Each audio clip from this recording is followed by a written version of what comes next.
Denise in the building right now, just in conversation with her about All Matters Film. She's been in the business for quite some time right now, and of course we'd like to just know, this is a personal question. I've always wanted to know, why is it important for women to tell their own stories? It's very important because women see life in a different lens, I would say. They are very emotive, very emotional. They understand the whole being of a person, from life to culture to people. I feel like we are more detail oriented when it comes to creating stories about that.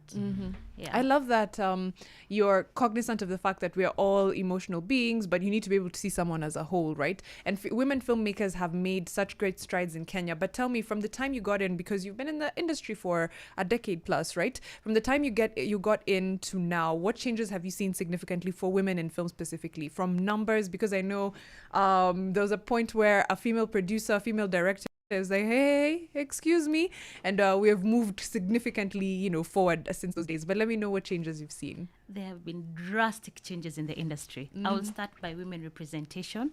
I can confidently say that we have representation in the leadership place. I'm talking about Margaret Mathore, I'm talking about Victoria Goro, I'm talking about many women who are actually being given seats in those places. I'm actually seeing there's a great difference with women talking about their craft. We are actually very confident right now to say that I'm actually part of this. Part of the WIFA process. I'll get there. I know eventually we were having a very hard time even getting to proof that people have actually got these things done. We have to wait for the end credits for us to prove all this. People are actually very confident talking about their craft. And sharing their work. And sharing their work, And we will talk about women in film in just a minute, yes. And I'm most excited about some of the things that you've created before. Hula Baloo, you've been involved in Vitu Kama Suna Joni, award-winning projects. What does it take to create award-winning projects? It takes an incredible team, I would say. I'm very proud of my team. I'm part of the Philip Productions.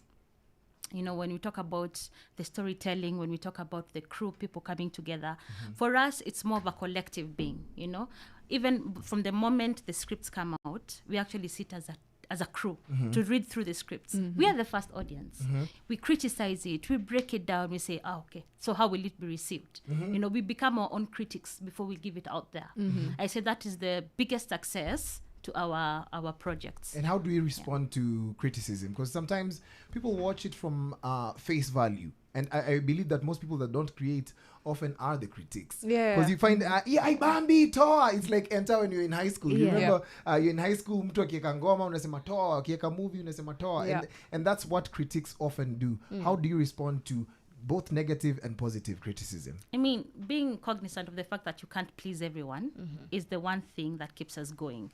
Knowing that if we have formed a community and they're happy with our content, then we keep it going. We get feedback from them, And also, by the time they're giving us negative feedback, we know it's from a place of love, It's not just critique for the sake of hate, exactly. Just to, So we focus on from those the people. community. From the community, yes. So you're not getting criticism just from anyone. Because sometimes you go online pale, umepost picha yako, unakaa poa, you feel really nice, umeiweka online, unasema ndio mimi nimetoa ngoma mpya, mtu ana comment hapo anakuambia tu haubambi, and then it changes how you feel about your work, and you take that as truth. As truth, and you use that as a way of creating the next content. I believe that most people really suffer from that, especially online. And creatives especially, right?